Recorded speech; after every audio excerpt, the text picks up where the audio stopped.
Greetings everyone. So, last segment we saw about SA 220 and SQC 1, the conceptual segment of it. Today we are going to discuss questions from that particular chapter. Let's get started. So, the flow will be such that I will also read the question.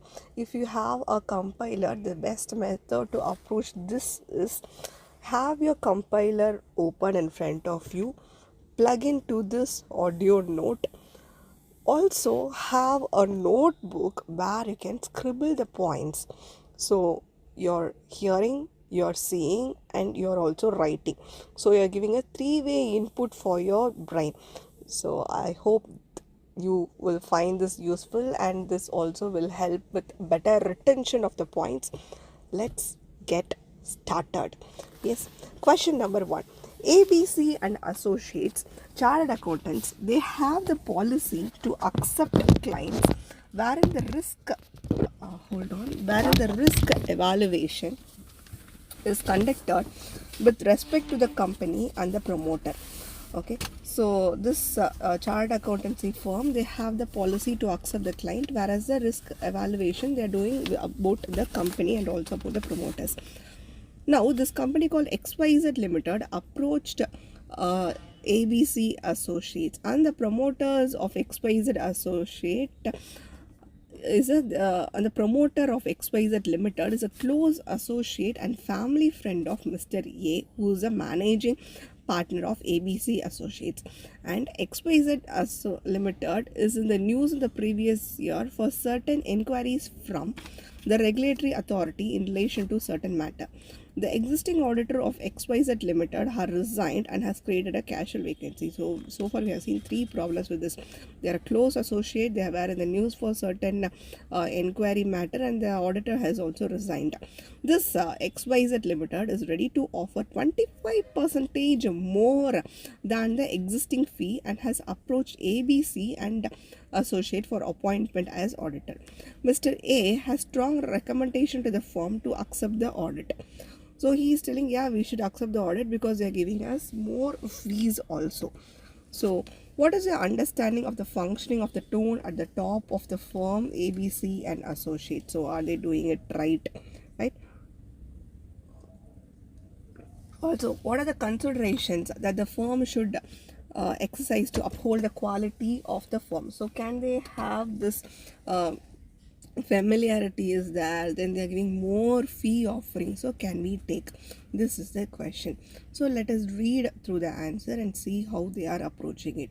So we are not going to write given like that and all. We are not going to start with it. We are straight away going to quote up the relevant points from the standard, right?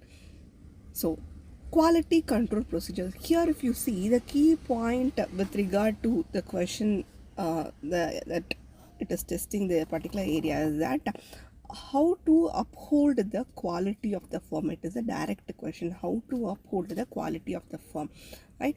Now SQC 1 requires the firm should establish a system of quality control designed to provide it with reasonable assurance that the firm and its personnel comply with the PRL recommends. So straight away, first pointer, we all know this.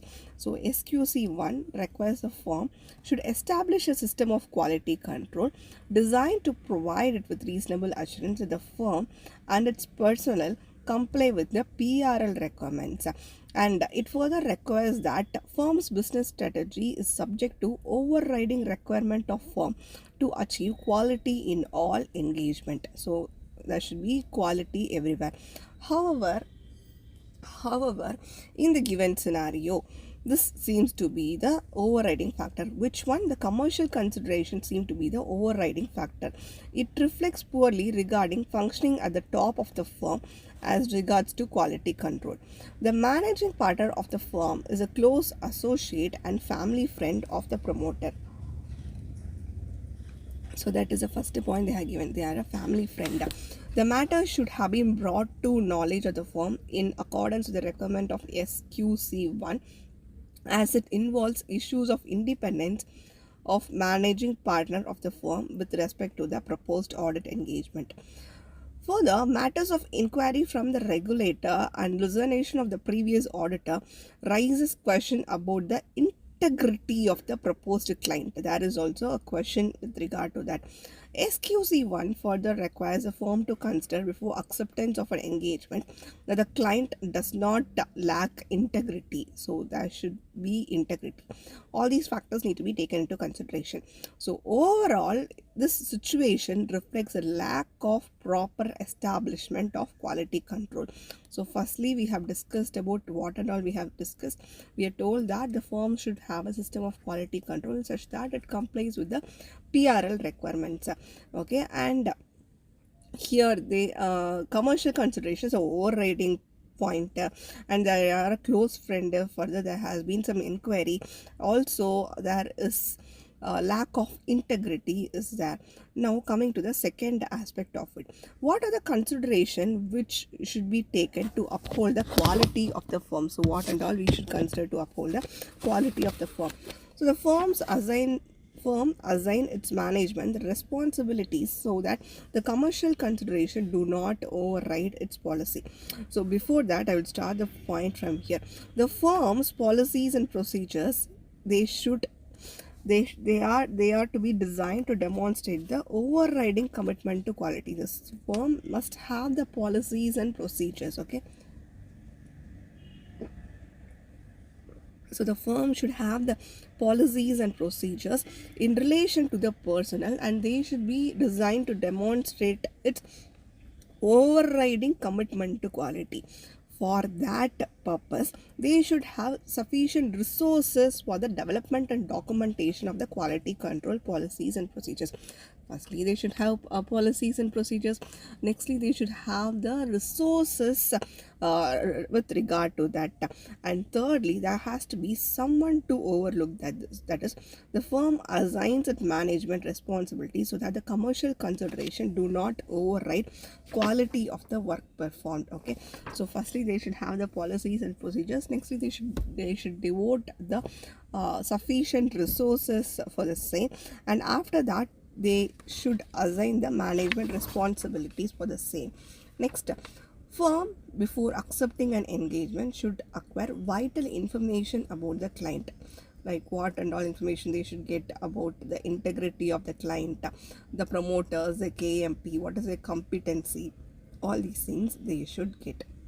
And the complaints with the ethical recommend, so SECI. So about the integrity, so significant matters, there was a point, but it's not here, so just have it in your mind, SECI but without S.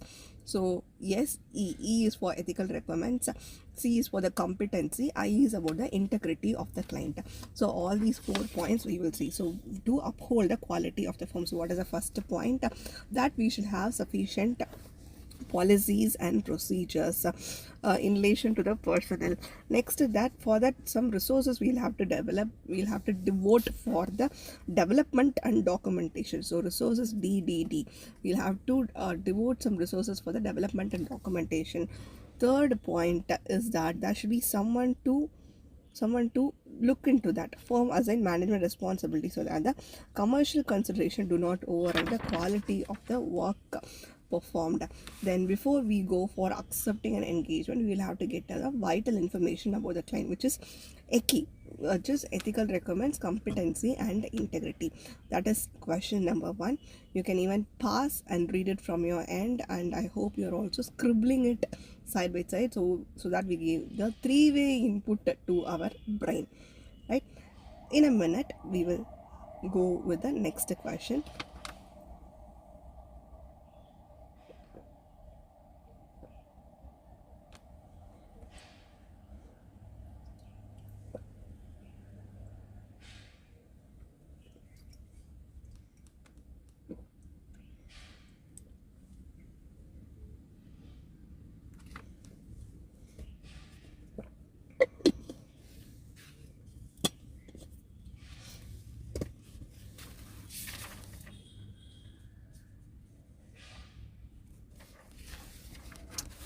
Okay, the next question is here. BSS and Associates is a partnership firm of chartered accountants which was established 5 years back. The firm was offering only advisory services at the beginning. However, after audit rotation and advent of GST, the firm sees a lot of potential in these areas also and started looking for opportunities in this area. These services being assurance in nature, the firm required some internal restructuring and set up policies and procedure for compliance year on year, so that they are going for they are doing one more segment, okay, right, with regard to GST. They want to venture into that. The firm started getting new clients for these new services and is now looking to obtain such information as it considers necessary in the circumstances before accepting an engagement with a new client, when deciding to continue an existing engagement, and when considering acceptance of new engagement with an existing client. So about the new client, they are also getting the information. So that is the point they have given in here, right? The firm is now looking to work with only select customers which are in line with the policies of the firm. The firm understands that the extent of knowledge it will have regarding the integrity of the client will grow within the context of the ongoing relationship with the client. So they're telling like as we get to know, as you keep working with them, as years pass by, we will get to know more about them. So with regard to the integrity of the client, you are required to give some examples of the matters to be considered by the firm as per the requirement of SQC. So this is the point. We want to talk about the integrity. So that is the only thing we are asked to mention. So this is RTP May 19 question. Next, in November 19 also there is a similar question. So this MB and Associates, a partnership firm of chartered accountants, which was established 7 years back. The firm is getting new clients and has been offered new engagement services with the existing client. The firm is concerned about obtaining such information as it considers necessary in the circumstances before accepting an engagement with a new client. So yeah, with regard to getting an engagement and acceptance of a new engagement with an existing client. So in that case, what is the matters with regard to integrity? So the question is only talking about integrity. So let's get started. With regard to integrity, what is our SQC1 telling? As per SQC1, people, the question segment, I'll be a little bit fast, but the answer we will discuss twice or thrice, okay? Consideration as to the integrity of the client. As per SQC1, quality control for firms that perform audit and review of historical financial information and other assurance and related service engagement. Okay, the firm should obtain such information as it considers necessary in the circumstances before accepting an engagement with a new client, when deciding whether to continue an existing engagement, and when considering acceptance of a new engagement with an existing client. The same in the question only, where issues have been identified and the firm decides to accept or continue the relationship or a specific engagement, it should document how the issues were resolved. So if there had been an issue, the firm should also document how they have resolved such issues. How? Consideration as to the integrity of the client. With regard to the integrity of the client, matters that the firm should consider include the identity and the business reputation of the client, the principal owners, key management, related parties, and those charged with governance. So firstly, about them, the identity of the client, the identity and the business reputation of the client, the principal owners, the key managerial person, and the related parties, and those charged with governance. Okay, about them, the ID card. Okay, next, moving on, about the business, the nature of the client's operation, including its business practices. So what is the client doing? The nature of the client's operation, including its business practices. Then information concerning the attitude of the client's principal owners, key management, and those charged with governance towards such matters as aggressive implementation of accounting standards and internal control environment. So how they are with, what is the attitude with regard to the internal control environment and with regard to the implementation of the accounting standards.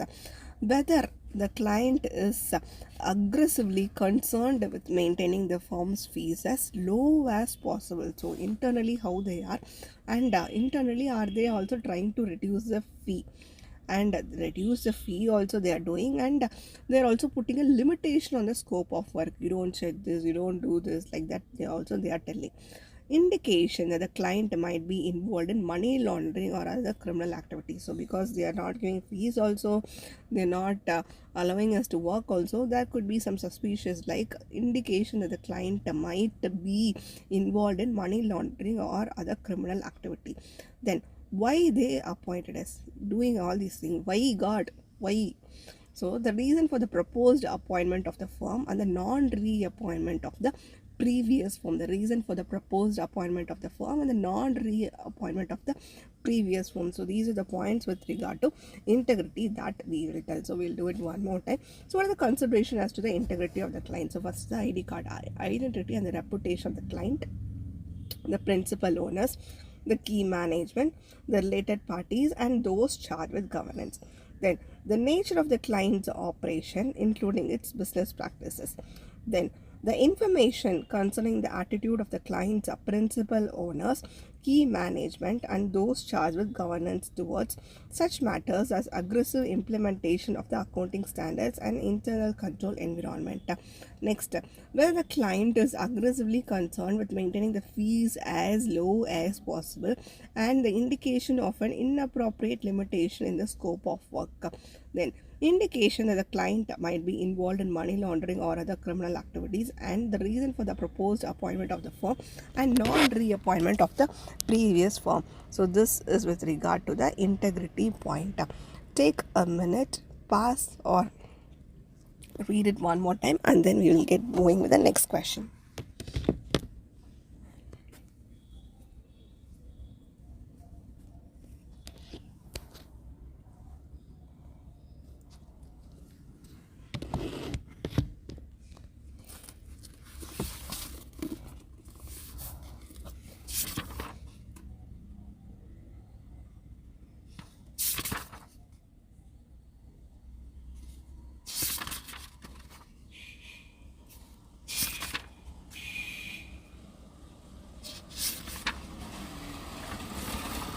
Okay, let's get moving with question number 3. You are a senior audit. You are an audit senior working in the firm B and Company. You are currently carrying out the audit of Wisdom Limited, a manufacturer of waste paper bins. You are unhappy with Wisdom Limited's inventory valuation policy and have raised the issue several times with the audit manager.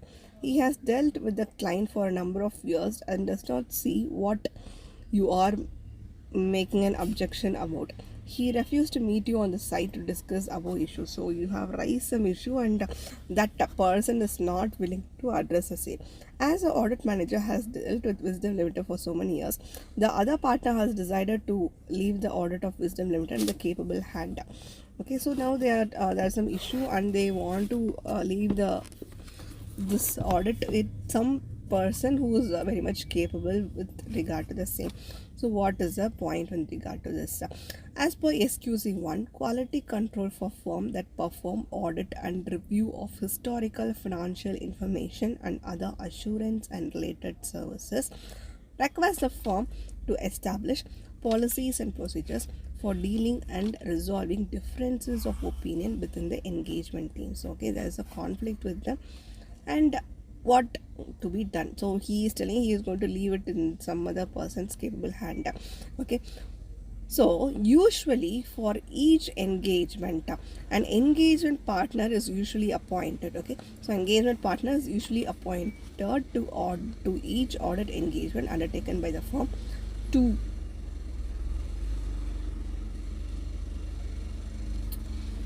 take responsibility for the engagement on behalf of the firm. Assigning the audit to an experienced audit manager is not sufficient for the same. Now, with regard to SQC 220, quality control for audit of financial statement requires that the audit engagement partner takes responsibility for settling disputes in accordance with the firm's policy in respect of resolution of difference of opinion, which is required by SQC 1. In the present case, the partners of the firm had decided to leave the audit in the hands of the audit manager and no engagement partner has been assigned. So there is no one called as an engagement partner itself in here. The lack of the audit engagement partner also means that the several requirements of SA 220 about ensuring the engagement in relation to the independence and direction and supervision and reviewing the audit are not in place. So there is no person called as an engagement partner at all here. So who is only there? Senior audit work, senior auditor is there. Then they are unhappy with the inventory valuation policy, and because of that we are trying to um, leave it in the hands of some capable person. As such, there is no engagement partner at all in here. So we can tell that the requirements of SQC, SA 220 itself is not properly dealt with. In the present case, the partners of the firm had decided to leave the audit in the hands of the audit manager and no engagement partner has been assigned. The lack of the audit engagement partner also means that the several requirements of SA 220 about ensuring the engagement in relation to independence and directing supervision and reviewing of the audit are not in place.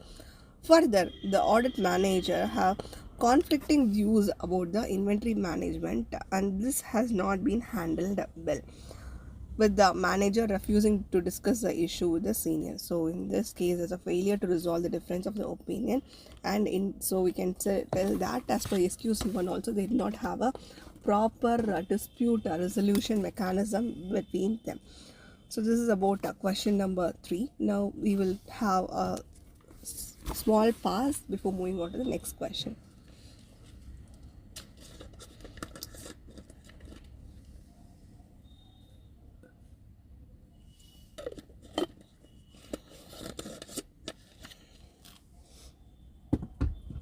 Question number 4. Messrs. NK & Co. Chartered Accountants, they were appointed as the statutory auditors of Fresh Juice Limited for financial year 24-25. The previous audit was conducted by Messrs. LP and Associates. After the audit was completed and the report submitted, it was found that the closing balance of the last financial year was, that is 23-24, was incorrectly brought forward. So opening balance is wrong. It was found that Mrs. NK & Co. did not apply an audit procedure to ensure that correct opening balance have been brought forward to the current period. Accordingly, a complaint was filed against NK & Co. in relation to the matter. You are required to inform what policies are required to be implemented by NK & Co. for dealing with such complaints and allegations as required by our SQC. Now, so what is happening in here? There is an opening balance which has been incorrectly brought forward. Okay. So this also means that as per SA 510, which we will see later, there also there is this mistake. So because of this, but the point is not focusing on that. They are telling a complaint was filed. Okay, so we are going to deal only with the complaints and allegations what they have put. So if at all there is complaints and allegations, what steps we should follow? As required by SQC 1, quality control for firm that perform audit and review of historical financial information and other assurance and related service engagement, the firm should establish policies and procedures designed to provide it with reasonable assurance that it deals appropriately with complaints and allegations if the work performed fails to comply with the PRL standards and allegations of non-compliance with the firm system of quality control. So the firm should have policies and procedures for giving a reasonable assurance when there is a complaint and allegation. So complaint and allegation that the work is not complying with the bigger thing, which is the PRL requirement, and it is also, there is also non-compliance with the smaller thing, which is our firm system of quality control. So even the bigger thing, which is the PRL requirements, also you're not complying, and then with the smaller thing, which is our firm system of quality control, also you're not complying with. So both these things you're not complying with. The complaints and allegations may originate from within or outside the firm. They might be made by firm's personnel, clients, or third parties. They may be received by the engagement team members or other firm personnel. As a part of the process, So complaints and allegations may come from outside the firm or within the firm also. Within the firm means firm personnel may be complaining, or the client may be complaining, or any third party. So that is all outside the firm. Okay, so like this also it can be. So it can be like with non-complaints is a bigger thing, which is our PRL requirements, and non-complaints is a smaller thing, which is the firm system of quality control. It can be inside or outside. As a part of this process, a firm establish clearly defined channel for the firm personnel to raise any concerns in any matter that enables them to come forward without fear of reprisal. So if you want to complain, they must be capable to come forward and tell what is the problem without fearing that they would be punished for the same. Right, the firm investigates such complaints and allegations in accordance with the proposed policies and procedures. So next what will happen, so they will come and they will tell the complaint without any fear of reprisal, and on the basis of it the firm investigates on the basis of the policies and procedures that they have. The firm is going to investigate, and that will also be supervised by a partner with a sufficient and appropriate experience and authority. Okay, so they will come, you will also investigate to the same, and they will also have a person to oversee that particular process. Small firms and sole proprietors may use the services of a suitably qualified external person or another firm to carry out the investigation. Complaints and allegations and responses to them are documented. So whatever we are going to do, we are going to document also. Where the result of investigators indicate deficiencies in the design or operation of the firm's quality control processes, policies and procedures, or non-compliance the firm system of quality control by the particular individual, appropriate action should be taken. So remedial action should also be taken by them. Okay, so this is about the question with regard to the complaint and allegation. Take a minute, go through it, then we will keep moving forward.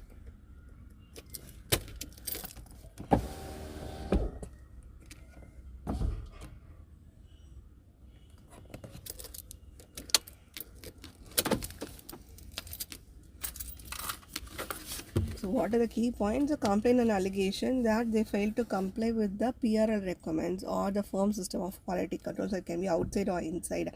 Then the person who comes forward and puts that complaint, they should be able to do it without the fear of reprisal, and the firm should investigate that. Then they should also assign an appropriate partner to oversee that thing. Okay, sufficient appropriate experience and authority, and but who is not otherwise involved in the engagement, and includes involving legal counsel also we can involve. So they will see and they will investigate the same. Okay, now the fifth question that we're going to see for the day. Jack & Co., a chartered accountant firm, was appointed as a statutory auditor of Falcon Limited after ensuring compliance with the 11 provisions of the Companies Act. Mr. J was the engagement partner for the aforesaid audit, and prior to commencement of the audit, Mr. J has called for the meeting of the engagement team in order to direct them and assign them their responsibility. Okay. At the end of the meeting, Mr. J assigned review responsibility to two of the engagement team member who are the experienced amongst. Also, what they are going to tell us that work of the least experienced member is going to be reviewed by a better experienced member. While reviewing the work performed by the less experienced member, what are the consideration? Okay, so review procedures is what we are going to see, right? So we are starting it like this. As per SQC 1, quality control for firm that perform audit and review of historical financial information and other assurance and related services. The review responsibilities are determined on the basis that more experienced team members, including the engagement partner. So more experienced team members, including the engagement partner, they are going to review the work which is performed by the less experienced team member. So for that case, what and all they should see? First one they should see is that work is performed as per PRL requirements or not. So first is work is performed as per PRL requirements or not. Okay. Next, then we will go to this place. Objective of the engagement achieved. So PRL requirement on the based on that we have performed or not. Finally, we need to reach the objective. So objective has been achieved or not. For that, you should have got the evidence. So evidence is sufficient and appropriate or not for the supporting of the report or not. Then work performed supports a conclusion. Is it properly documented? So first is PRL requirement. Finally, objective is reached or not. For that, you got the evidence or not. Then work is going to support the conclusion and is it properly documented. Next step, any significant matter has it been raised for further consideration. Did you come across any significant matter which has been raised for further consideration? Then did you was there any need to revise the nature, timing and the extent of the work performed because of that? Okay, there is a need to revise the nature, timing and the extent of the work performed or not. Then appropriate consultation have taken place and the resulting conclusion have been documented and implemented. So on the basis of all those things, was there a need to take a consultation, and though that thing, that conclusion, has it been documented and implemented or not? So this is with regard to the review of the work performed by less experienced member by the higher experienced member.